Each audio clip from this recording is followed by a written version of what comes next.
Hello everyone, welcome to the stream. Thanks for joining me today on this Sunday. I'm Trent, and if you've never been here before, thanks for joining me for the first time. If you have been here, thanks for returning. I see we have some people in the chat. Hi Brian from Cambridgeshire, UK. Brilliantly bright but cold there. Okay. Yeah, it's springtime here in Massachusetts, so got some good weather today. Did a little bit of running this morning outside. Did have a nice sunshine for that. Hello Hector from New Jersey. Hi, Fulvio from Italy. Hi, Sekmentara. Thanks for joining, guys. So today, my scheduled topic was Channels 101. And originally, I called this video, I think I called this stream like Channels for Affinity Photo. But I decided to kind of just make it more general topic, and it'll apply to all the Affinity programs. Affinity Photo has some unique channel options. I might not even talk about those in today's video. I'll just talk about things that apply to all the Affinity stuff. But my goal is really for this topic to kind of give you like foundational knowledge that you can use to apply to other things. So I know a lot of times like maybe you're seeing a tutorial for some cool effect or some cool technique, and then they say, and now you go to the channels and do this, and it's kind of freaks you out because you don't know like what are channels and why are they doing this magical thing for this effect or video or whatever.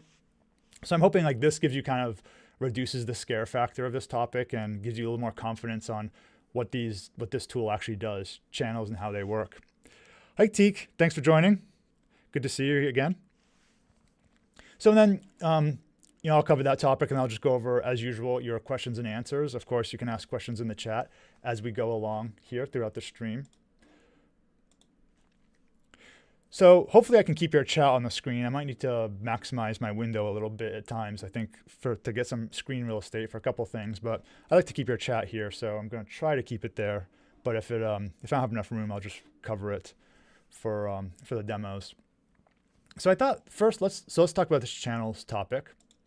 And I really kind of want to start from the foundation of understanding like RGB color and what do we actually mean by channels and how do these numbers actually work. And there's not going to be a lot of math here or anything. I mean, just simple addition is really all we'll be doing in some parts. And even that, you don't actually have to like do anything. It's just more conceptually understanding what's happening. Hi, Matrix Tech. Good morning to you too. So when we say RGB color, we mean red, green, and blue. And when we talk about channels, we can actually look individually at these components of a color. We can look at the red channel, the green channel, the blue channel. There's also an alpha channel, which controls transparency, but I won't really talk about that too much, but it's just another little value you could tack on to the end of these things here to control how transparent your pixel is. So you may have noticed when you're working with color, there's kind of certain magic values, or there's certain numbers that come up a lot. 255 is one of the most common ones. This is the maximum value you can have in a channel. And the reason you see this number so much is because that's like the maximum value of a byte. So kind of a technical thing, but a byte can hold 256 values. So you get 0 to 255. So that's why we max out a lot of these situations at 255. And the lowest we can have is 0. So this triplet, which I'll be showing you a lot in this video, represents the red, the green, and the blue of a certain color, of a certain pixel. So with red, you can see we're maxed out at red and we have no green and no blue. So 255, 0, 0. And you can see how green and blue fit the same pattern. So green has no red and no blue, and we're maxed out at green, and blue has no red and green is maxed out at blue. So let me see if the color, so if I do the color picker and I hover over something, you can see what the value of that is. And it might be a little small. I'll try to hold it steady, but you can see when I'm hovering over the red, I have these three numbers here that say red 255, green 0, blue 0. And when I go down, we see other things. The green one's kind of hard to see because it's white on green, but 0, 255, 0. And blue is 0, 0, 255. Now, there's kind of a couple of different combinations that are useful to know. You don't have to like look at these numbers and just know exactly what it is, but I think some are worth knowing, and these are worth knowing here. You can also ask yourself, well, what are some other useful values? What are some other combinations of 0 and 255 that are useful in these? Well, another one is black and white. So let me turn that on. So for white, we get white when we have 255 and all these values. I guess I'll keep it here so you can see everything. So white is 255 all across the board. And that's because we have full red, full green, and full blue. And this is going to be an additive color system. So we're adding the light together. And when we do that, we get the appearance of white when we add red, green, and blue. Now the opposite, of course, is black. So when everything's pegged to 0, we get black. And kind of self-explanatory on that part. Now you may also wonder, like, what happens when these values equal each other? So maybe we have like 120, 120, 120. Well, let's look at that situation. In that situation, what we have is gray. So and this is going to be very important going forward as we look at the concept of channels. Gray is when the values are all the same. So we have an equal level of something in there. So 45, 45, 45. That's a darker black here. A lighter one is going to be 220s all across the board. And let me just hover over with my color picker so you can see I'm not lying. So you can see I hover over here. The gray is in fact 173 all across the board. This one's 100 all across the board. Hi, Julie. Thanks for joining.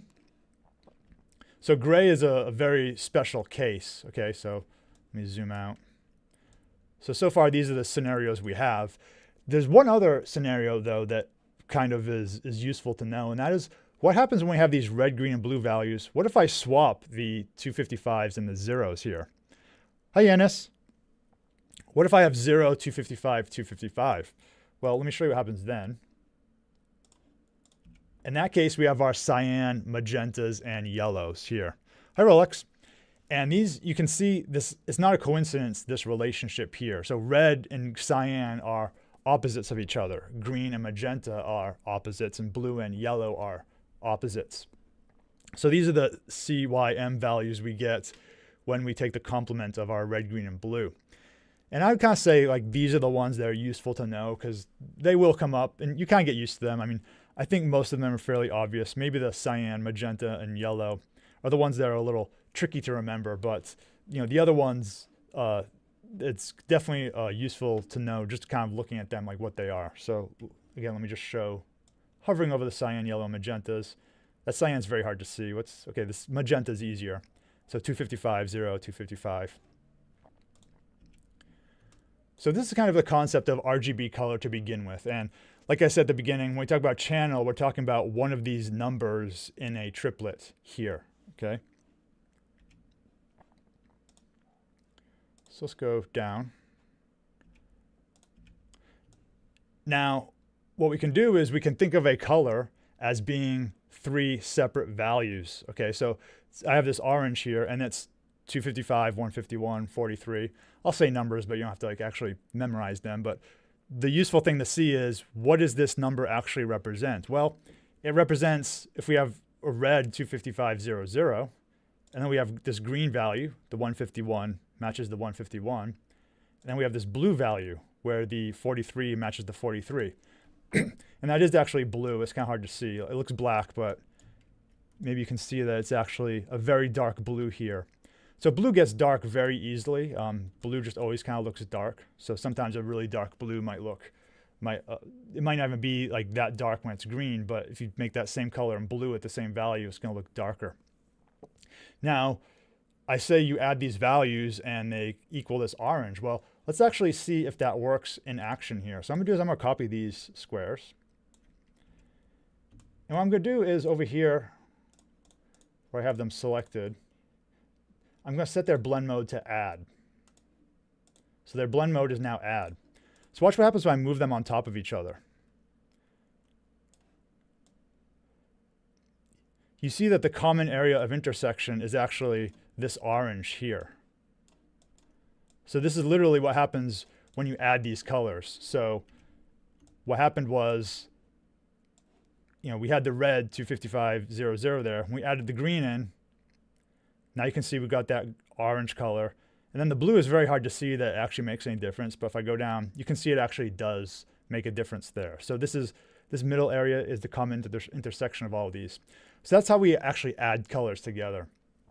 And this concept of adding different channels together is going to come up quite a few times when we talk about channels. It's going to come up a lot. So we'll see how that looks. Now, splitting one color into three, splitting one pixel into three other pixels isn't that exciting. Of course, what we really care about is splitting images. Hi, Fuhrer. Thanks for joining. Good to see you again. So let's look how we do that. So conceptually, this is the same as what we just did with one pixel, but now I'm taking an image and I'm separating it into red, green, and blue channels. So just like over here, I took this color and you can see it's only red in this square, only green in this square, only blue in this square. If I do the same thing with an image, and for this I'll need to use my color picker. I might need to cover your chat for a bit. Let's take the color picker here. Whoops. So if I hover over my red, notice as I move around, the green and blue are all 0. It's only red. So sometimes the red values are low, sometimes they're very high, like right there, it's 255, 0, 0. But no matter where I go, the green and blue are always 0. Okay, so this is showing my red channel. It's only showing the red data. Similarly, if I look at the green channel, let's hover over that. Only the green actually has a value. The red and blues are all nothing. They're all 0 there. So I'm only looking at the green colors here. And of course, the blue is the same thing. It's just blue. Now, what's really interesting, I think, with an image like this is notice in the blue channel, notice how the apple is almost black. And the same thing with the lime. So the lime and the apple are almost black. Because if we look at our apple, there's very little blue there, like 27 for this current one. You know, the table, of course, has blue value, but the apple itself does not. 19 right now. If I go to the lime, I mean, it's like almost 0 blue. It's basically 0 blue in this part here. It's very low. So these sequence of images, they make sense when you kind of look at them individually. The blue is showing like just almost nothing for the apple and the lime, but we're getting some for the table. The red channel, we're getting very bright values for the apple because the apple has a lot of red. And like I said, if I hover over some parts, it's 255. It's basically maxed out. So when I go to my apple, you see it's the same value there, 255. So this shows you how we can actually split something into multiple channels. So this is one way of visualizing the channels themselves. But there's actually an additional way. Now this is the way you may have seen in certain things when you've played with channels. You may have seen, you look at the red channel and it looks all gray, or you look at the green channel and it looks all gray. Another thing we can do is instead of just taking that channel's value and filling it the rest with zeros, we can take that channel's value and put it in the other channels as well. So if we want to decompose this this orange square into the 3 separate blocks, we could look at it this way as we did before, but we can also look at it as in terms of grayscale values. So the red channel, well, we had 255, so we just put that across everything here. For the green channel, we converted this to gray just by taking that green value and putting it everywhere like that. And same thing for the blue channel. We took the blue value and we just copied it across here. So these are grayscale representations of the colors that make that pixel there. And of course, we can do the same exact thing with an image. So let's look at the image example.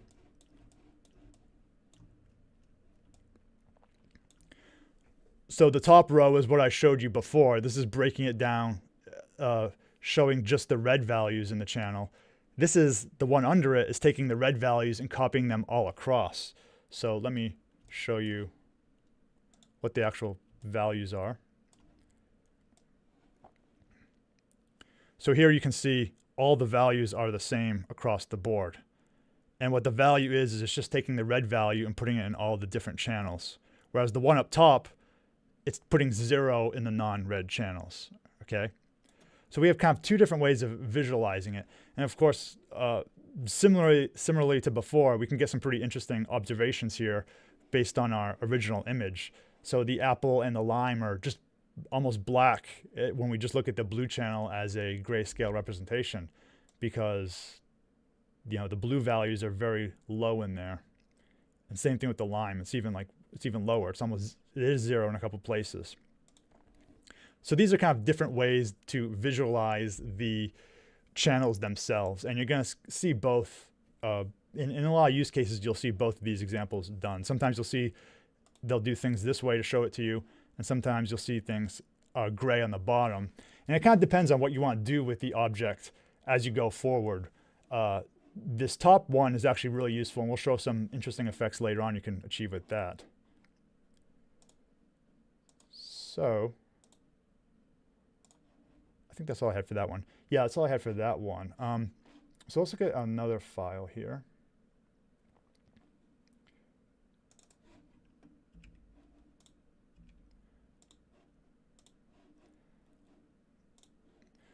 So far all this is kind of like good and you know, but like what can we actually do with this? Well, I'm in Affinity Designer, by the way, so all the stuff I'm showing you can be done with adjustments in Affinity Photo, Affinity Designer, Affinity Publisher.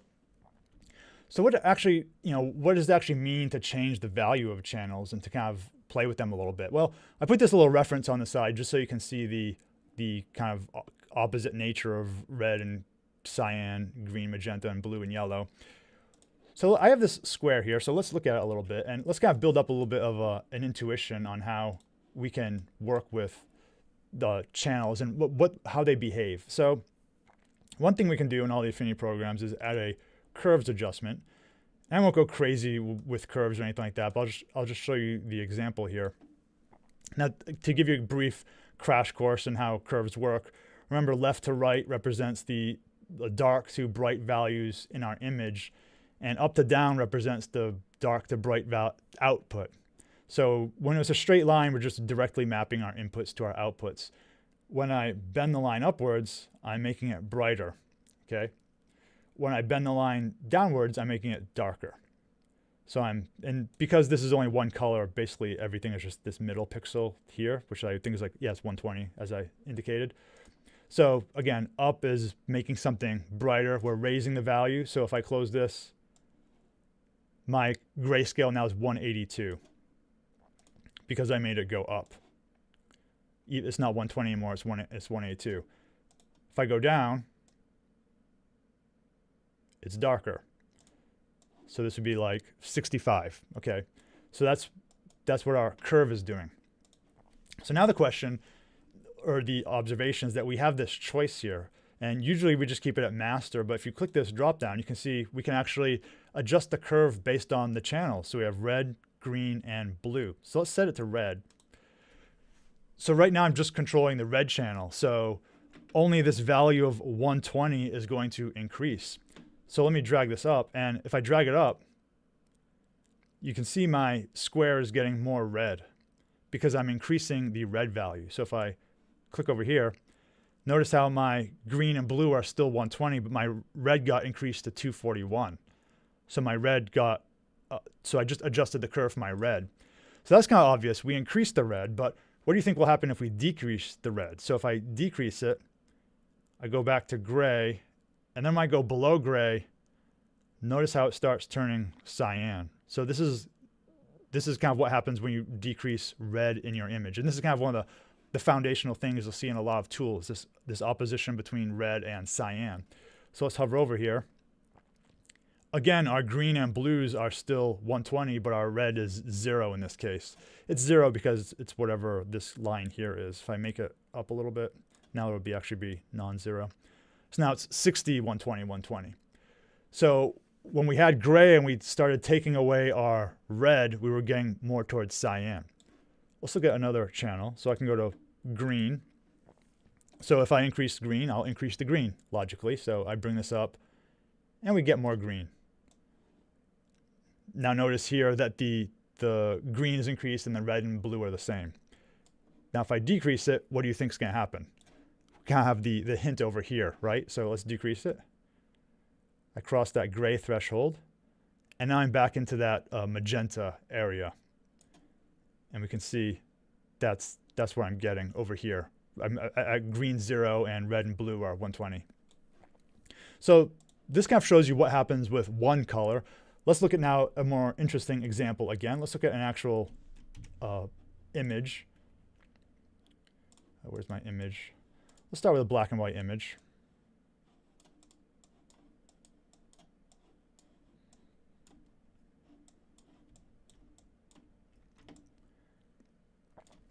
Now this is a black and white image, and as we remember from talking about earlier, black and white means every pixel is going to have the same value in all three channels. So if I navigate around, you can see whatever area I pick, it's going to have the same red, green, and blue value. So this is 242 right now. If I go to some other area, it's 109. Some other random area, 111. So it's always going to be this same value. It's going to be different values throughout our image, but the same value is going to be in all the channels. So let's add a curve. I'll go to curve. And I can go to red. And I can make it shifted more towards red. So I can give it kind of a red tone if I want. So it's a black and white image, but you could shift it more towards the red. Or we could shift it more towards the cyan side of things. We could also kind of do both. So we could do like an S-curve or something. So in the bright areas, it should be more red. Yeah, so here it's 253 for the red and 242 for the greens. In dark areas, it should be less red.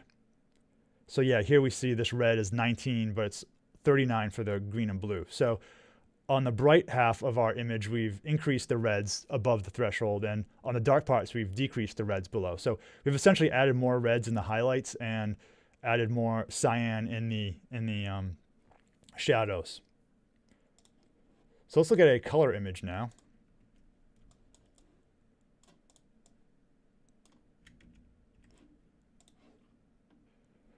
Hi IH, thanks for joining. Hi Muriel, glad you're here. Okay, so now we have a little more interesting image, and we have this very strong green here. Let's see what happens. So let's go back to our curves. And let's see. So once again, if I keep it on master, if I just go up, it's bright, and if I go down, it's dark, but I'll do it on channel by channel basis. So let's look at the red. Now, if I increase the red, we get this happening. I'll go very extreme so you can see. So this is the extreme effect. A very common effect is to kind of do a subtle red, and it kind of gives it more of a like a vintage feel almost. So this is a subtle red increase. It looks almost like an old Polaroid photo or something. I don't know if just the way films worked back then, maybe it was more sensitive to red or something, but that's what it always reminds me of when I see this. And we can decrease it to give it a cooler effect. And that's kind of another common way of talking about it, like a warming effect going up and then a cooling effect going down.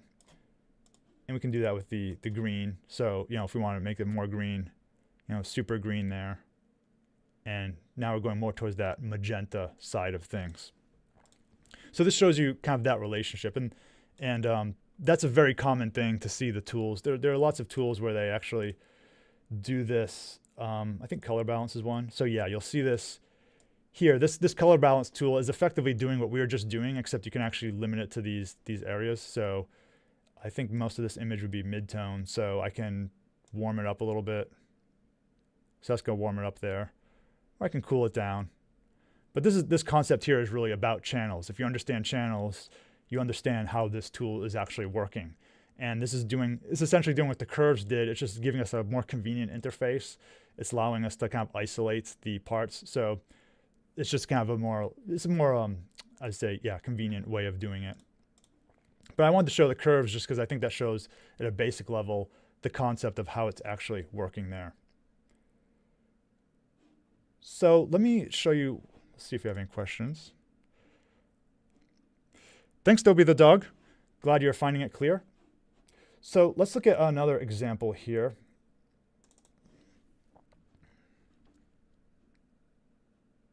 Loading my document. So earlier I talked to you about, it's kind of blurry, I don't know why. Okay, just had to load. So let's say you're an Affinity publisher or Affinity designer and you have this image here. How do you actually split it up into these three parts? I showed you this thing before where we did that. So I showed you, okay, you have an image and you can get it into like these three things. How do you actually do that?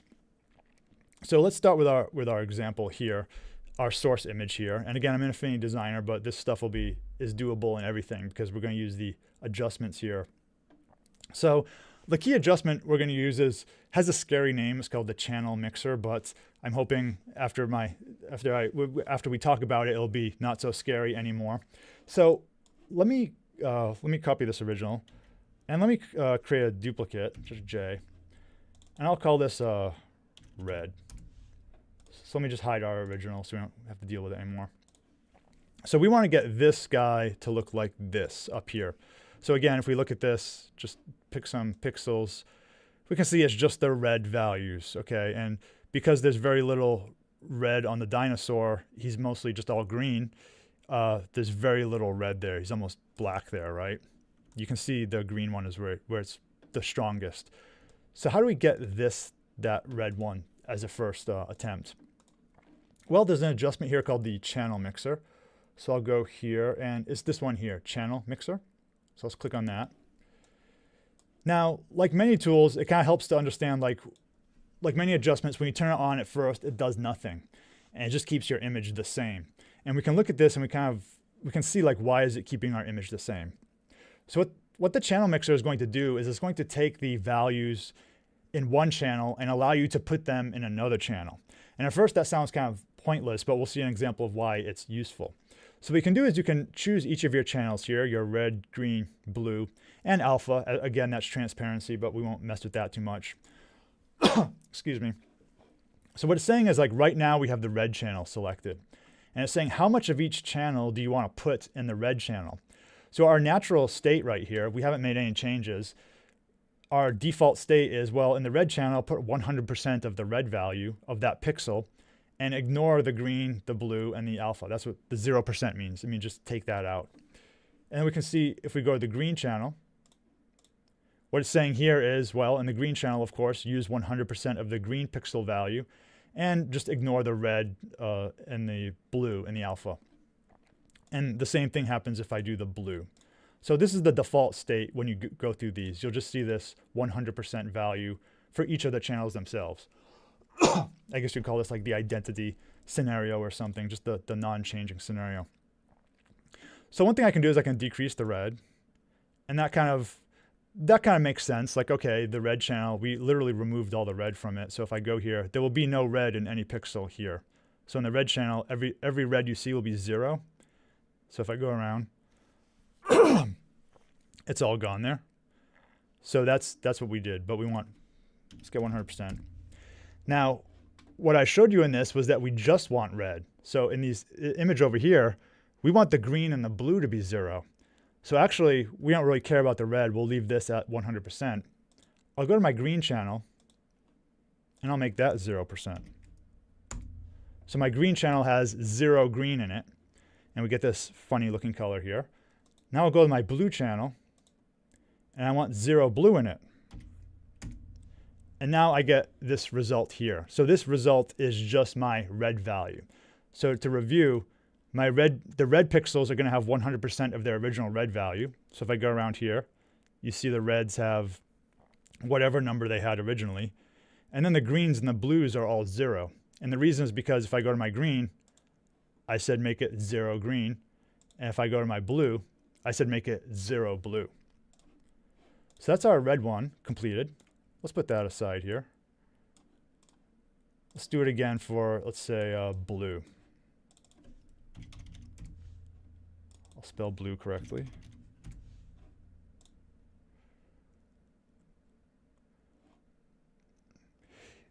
Muriel is asking, is this a method to colorize an old black and white picture? It's one thing you can do, experimenting with the channels and kind of giving it like, you can often give it like a hue or a tinge effect. So that's one thing you can use it for.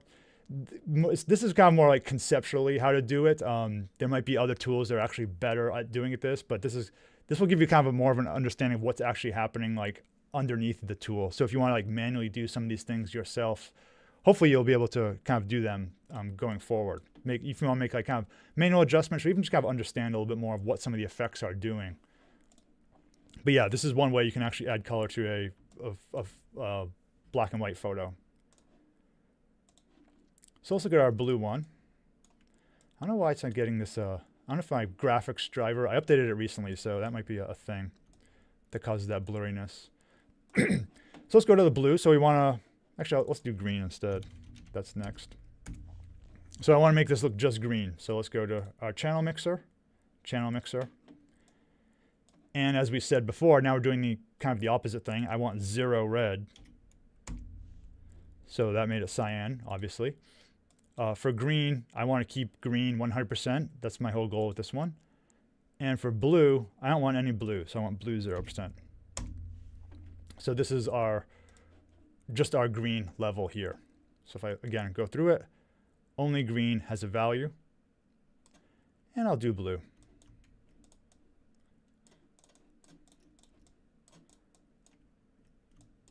So let's get our blue. I didn't duplicate it. Let's duplicate it.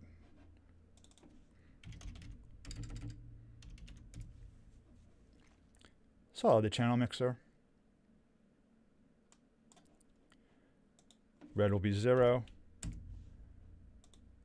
Green channel will be 0. And now we just have the blue. So let's get these all on screen here.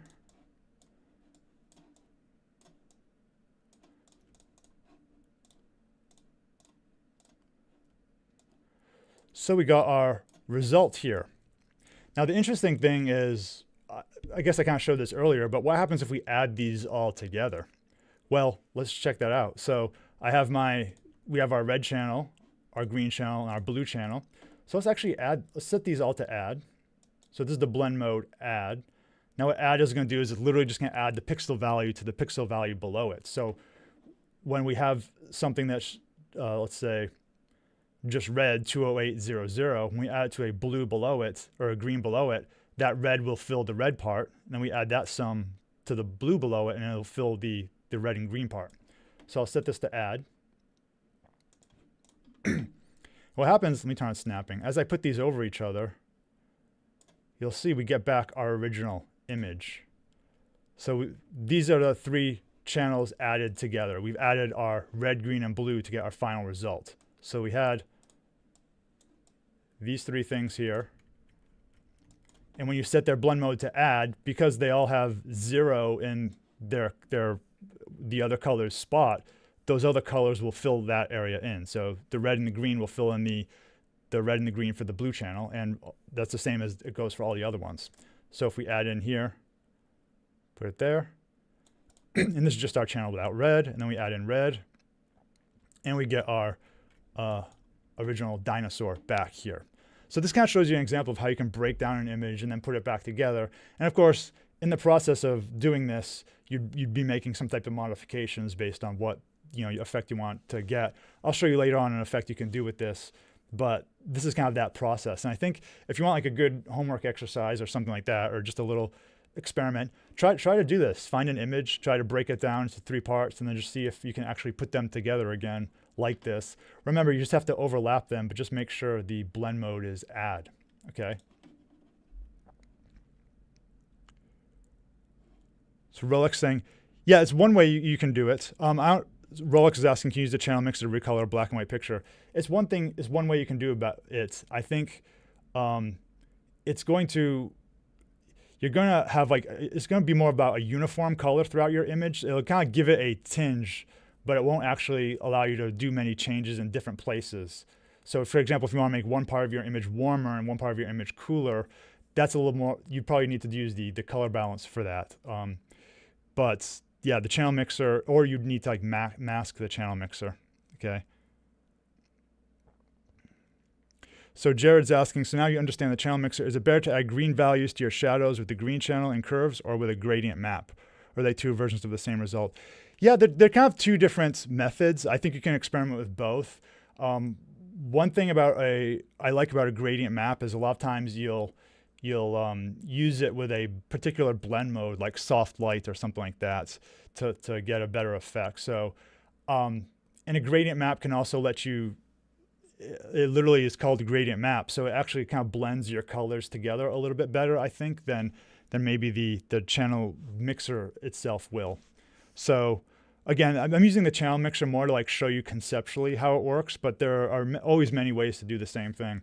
Like I said, we have the channel mixer, but you also have the color balance tool to give you more isolation, and the gradient map one. For those who don't know how a gradient map works, I have a video on that, but this is another way of mapping a color through your light and your shadows. So I'll just turn it on real quick so people can see. So this is the default for a gradient map, but I could do something like, let's say I want my shadows to be orange, and maybe I want my middle to be yellow. And the key with a gradient map is typically you're going to use some type of blend mode here, like maybe soft light. I don't know if this is the best color combination, but it kind of gives you an idea of how a gradient map is another way of, you know, lightening up your image or adding some type of effects to it. So yeah, my basic answer to all the questions of like, is it the best way of this? Like, there's usually not a best way. It's you just kind of try different ways. And the main thing I think with these tools is like some are better at isolating certain scenarios than others. Like, I think the channel mixer is good for like breaking something up like this, and if you want to do that way. Others are just better at kind of automatically isolating highlights and midtones and shadows. So it's kind of an experiment. Some of them are just different ways of doing the same thing. Hopefully I gave some clarity.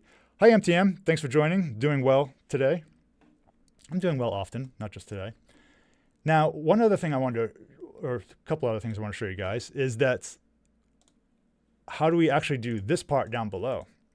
So we just went over how do you actually split a image into these guys here. How do you actually split an image into this, the grayscale values? Well, again, we can use the channel mixer, and I think maybe we can kind of, this example might show a little more clearly how the channel mixer works. So let's see, that was another file I had.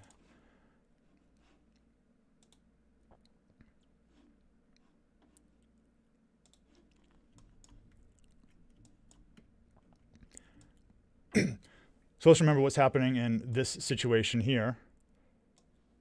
We've taken our red value is just going to copy the red value across all the channels. Same thing with our green value. So I think the clearest thing to see is like, you can see the dinosaur is very green here. So if we look at the dinosaur, you know, the green values are, you know, 168, all these very high values. That's why our dinosaur over here is very bright. And that's why it's dark in these top and bottom ones. So how could we take this one and break it down into these three parts? Well, let's do that. Move them aside. Control J. Let's call this gray, red. So once again, we can go to our channel mixer. And by the way, Affinity Photo has this is a very common visualization you'll see just automatically done for you, but I think it's a useful exercise to just kind of walk through it and see how it works. So I'll go to the adjustment and channel mixer again. So what we want to do is we want to take the red value and we want to put that in the green and the blue channels. So how do we do that? Well, the red channel itself is already taken care of. So red is 100%. We don't need to worry about that. Now we go to the green channel. Now we don't want any green in the green channel. We don't care what the green value is. But what we want is the red value. So we just say put 100% of the red value in the green channel. So we're in our green channel and we're saying give it 100% of the red. Now we still don't have the grayscale yet because we need to do the blue part. So I'll go to the blue part. I don't want any of the blue. We're tossing out all the blue. We're getting rid of all the blue. Enter. And we're transferring the red value into that. So we're saying 100% of the red value goes in there. So that's how we actually get this grayscale version of the red channel using the channel mixer. So just to review, our red channel, we just kept it at 100%. Our green, we took 100% of the red value and just took out the green. And for blue, we kept 100% of the red value and we took out the blue. So let me move that aside. We'll do two more examples just because that's green and blue. So let's see. Let's do gray, green. How are we doing in chat? Hi, Bill. Thanks for joining. Gray, green. So let's look at the channel mixer. So we're doing green now. So in red, we don't want any red, but we want full green. And then in the green channel, we can leave that alone. We want full green. And then the blue channel, 0 blue and 100% green. So that's our green channel there. And I'll do blue.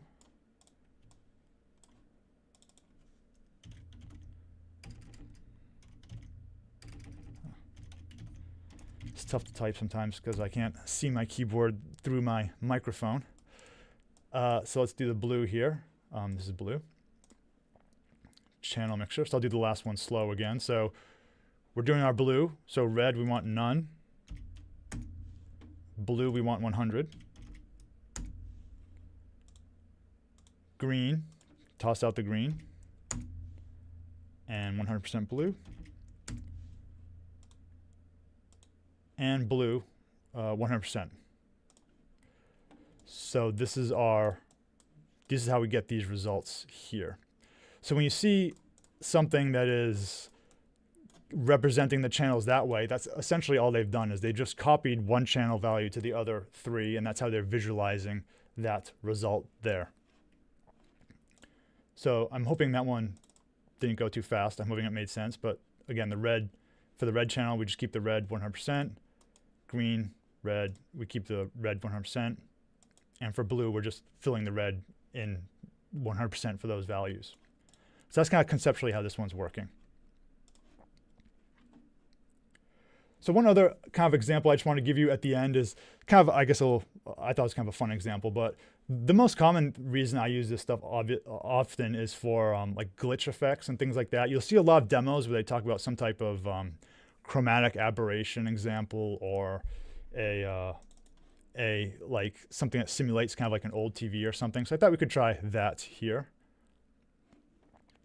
So I have one little robot here. What I thought I'd do is create like a glitch effect for this robot here and put him in the TV. So the TV is just I just create a graphic and I create a curve here. I made it green. So when I talk about glitch effect, maybe you've seen these effects where you kind of have this thing where it's like kind of like, it's black and white, but it's like a little bit fringed red and a little bit fringed blue. I'll show you how it works here. But what we can do is we can essentially do what we just did for that other example here. I want to take this and I want to separate it into red, green, and blue. So let's do that. Now this is, I believe it's gray to begin with. It might not be perfectly gray, but I think it is. It doesn't really matter. I think it is a perfectly gray image. So let's create red channels, a green channel, and a blue channel for this. So I'll call this my original. And let's duplicate this. Let's call it robot red.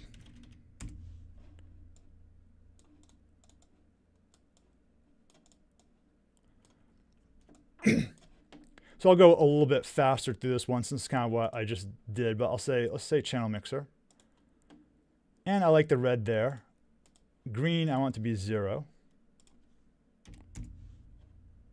And blue, I want to be 0. So this will be our red robot. Let's put him aside. Let's do a green one.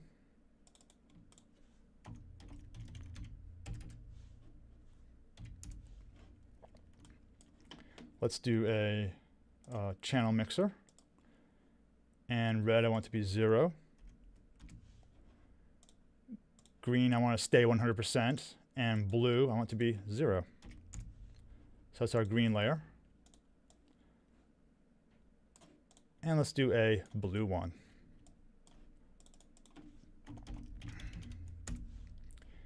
And let's do the channel mixer. Red 0. Green 0, and blue. Okay.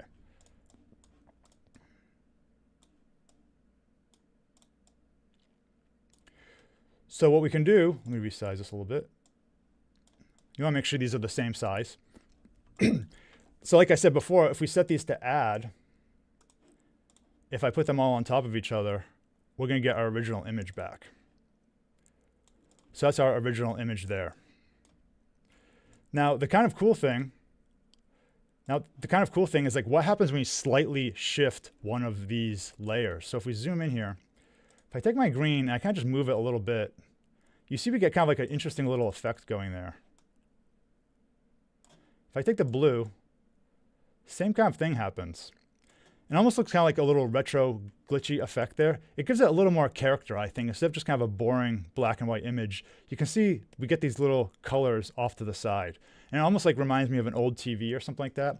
But you can actually move it in different directions to kind of see which way looks best. Sometimes, depending on what your color is, sometimes different directions look better. I like this one here. So now I have kind of like a very subtle little like cyan, magenta, and yellow effect going on here. So you can see over here we have that same thing going. So it's kind of, until you like zoom in, it's kind of subtle. Let me maybe move it a little bit more. And you can kind of do it as much as you want, but this is a very common technique you'll see in a lot of these kind of retro designs and stuff. So I can just group it. And this part isn't really hard, just kind of put it inside your curve here. And my curve, maybe if I don't fill it.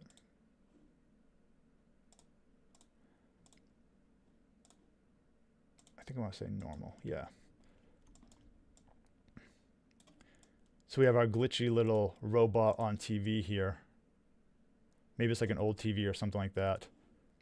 So this is kind of one of the funner things that I do with the channels oftentimes, just kind of give this little slightly glitched effect. And you see that a lot in like, again, these days, these retro effects are very stylish. Like back in the old days, this used to be something you tried to avoid, but now like everyone's trying to recreate these problems that don't really exist anymore. So this is one use of channels you can do. Thanks, Sekmatara. Glad you found it interesting. So that kind of gives you an example of how channels work. And like I said, Affinity Photo has a dedicated channels tool. Maybe I'll go into it next week. I think probably we've covered a lot. Maybe if you're not familiar with this topic, maybe you're overwhelmed at this point, so I'll leave it there. But this is kind of the overview of channels and some of the stuff you can do with them. Really one of the key things is to, I would say, if you can look at an image and understand how it breaks down into these parts, that's very useful. And of course, you know, kind of thinking about colors as they are separated here, and this kind of opposite relationship between red and cyan, green and magenta, and blue and yellow, that will really help. I think knowing this stuff will go a long way towards helping you understand, you know, photos and how to work with colors and things like that. So yeah, that's the channels overview.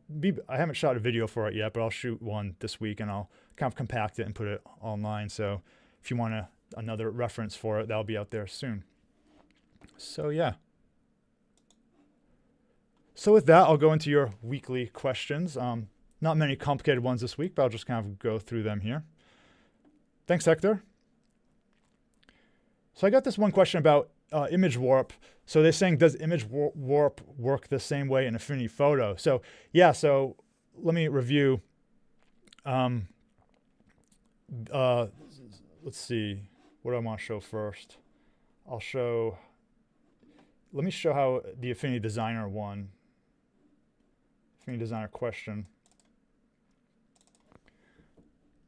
So in Affinity Designer, let me just find a good image to show you with. Just any kind of image, flowers. I'll do this image.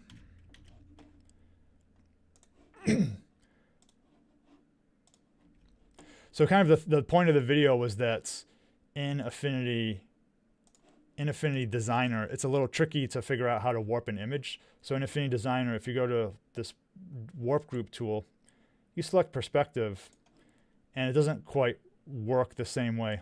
Well, it's very strange, but it doesn't actually warp the image the way you expect it to. Like, so that's not very obvious. But the way that it actually does work is if you go to the pixel persona in Affinity Designer, you can go to Layer, New Live Filter Layer, Perspective, and it actually will work. So I made that video explaining how to do it in Affinity Designer because it's not that obvious. And in Affinity Photo, the question is, does it work the same way?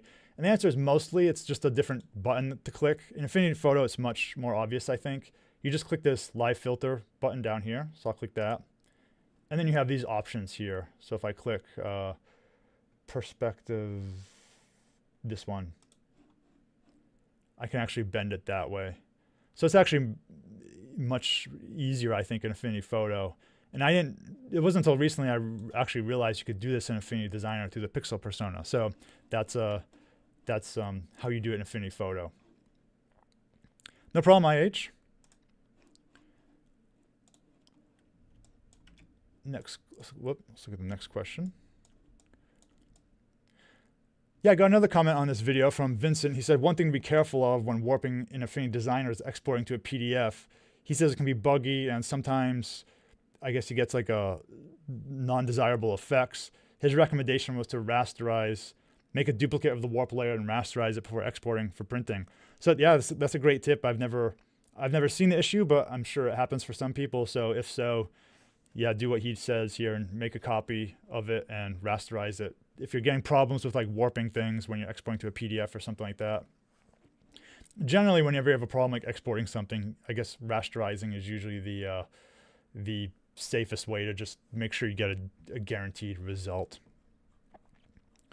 Let's see, so I got a comment. This is on my frequency separation. He said, can't focus because of overactivity in the picture-in-picture. Now all I see is the picture-in-picture frame, and you can't focus on the interface. So he says he's sorry, but he has to skip my videos now. Yeah, this is always kind of a balance in terms of like being on screen versus not. So I try to find the right balance, but you know, I think it's gonna be different for everyone. One reason I've tried to be in front of the camera is because I know like going forward, I mean, there's this onslaught of AI coming. And I really want to try to have a human presence on my channel. So that's why I try to do the things there.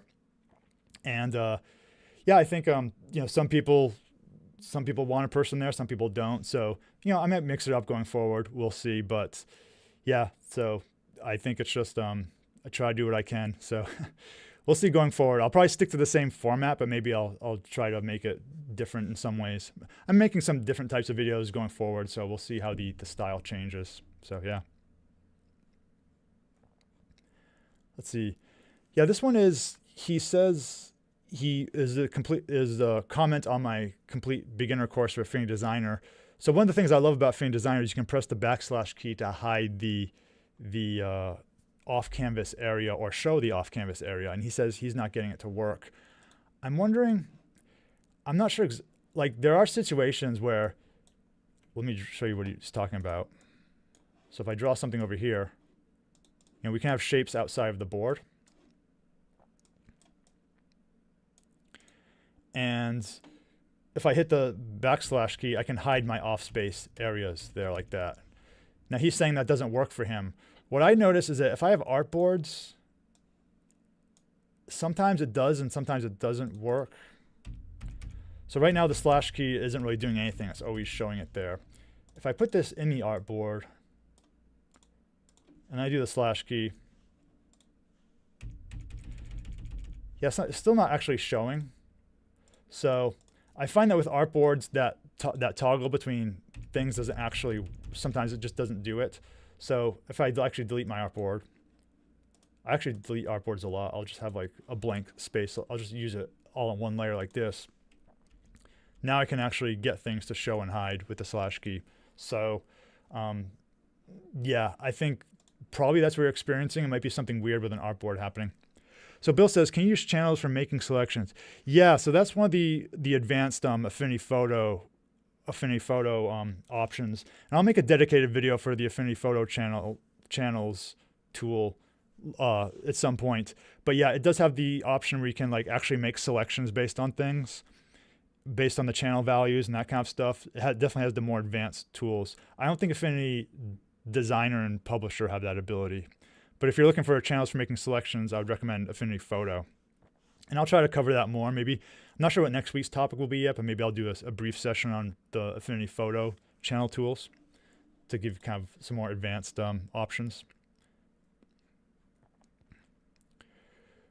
So I got a comment from Bob Francis. He says, just want to give a heads up, the bitmap fill is now part of the vector flood fill tool in Affinity 2.4.2. So that's cool. I didn't know that.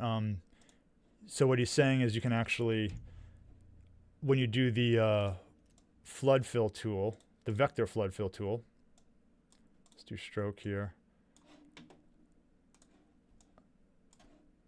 So, you know, vector flood fill is when you can actually like fill in different parts of your image like this. So I guess he's saying now you can do it with a bitmap. So let me select bitmap. Let's do this. So yeah, okay, that's cool. So this is the vector flood fill tool. Now you can actually like use it with bitmaps. So I think that's pretty interesting. So I didn't know that. So that's a new feature apparently. So thanks, Bob. Also, I was looking at the Affinity 2.5 feature list here. Let me bring that up. Is this my last question? Yeah. So I don't know if you guys saw this list here, but they've listed some of the new things that are going to be coming out in Affinity 2.5. So they have a bunch of different options here.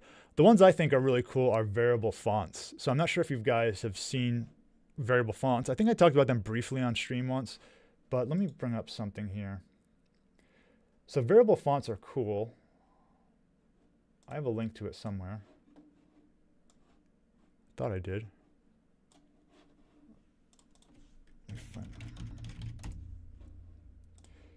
Yeah. So variable fonts, basically, they solve the problem of just having like, you know, one bold version of a font or one italic or one underline. They actually allow you to dynamically change the boldness of a font. So for example, this is a website that demonstrates the variable fonts here. You can actually dynamically change the boldness to like any value you want.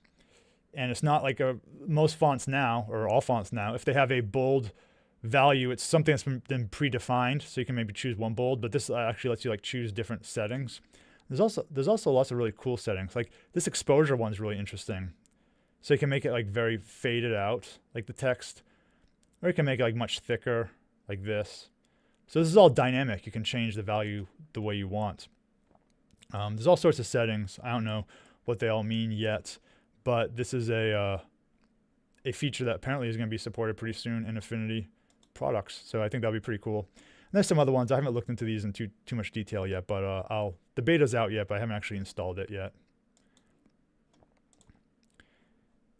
Oh, this is okay. This is it here. I linked to it here. So yeah, this was the 2.5 beta features, and like I said, the one that I think is the most exciting is the variable fonts. So that's all I had for today. I'll give you guys another minute or so to see if you have any more questions. But like I said, the channel stuff was the main thing I was focusing on. And certainly if you have any more questions, I hope I answered your questions in a way that lets you, you know, make cool stuff in the future. As I said, like this stuff with the channels, almost always there's more than one way to do things. It's just different ways. Some ways are just a little bit easier than others. It depends on what kind of project you're working on. You have the channel mixer, you have the color balance tools, the curves allow you to edit channels. My goal is really just make it so that channel concept isn't as scary, and you can actually, if you see some other demonstration using it for something, you kind of have a basis of understanding. So reading your comments. Yeah, without the neon lighting in the background, the 80s energy would be missing. Yeah, that's the style I was going for. So I plan to keep it going for the most part. Yeah. Thanks, Bill. No problem. Hope it helped. So with that, I think I'll sign off. And again, thanks for joining me. Still trying to think of what next week's topic will be. Not quite sure. Again, might do a little more on the channels just for the Affinity photo stuff specifically. And might also look at some more font stuff. I think I've had several requests on doing more font things, like advanced designs with fonts. So maybe it'll be a little typography lesson next week. We'll see. But thanks all for joining. Thanks, Muriel. Thanks, Sequentera. Thanks, Brian. Hope you guys enjoy the rest of your weekend, and I'll see you next time. So thanks.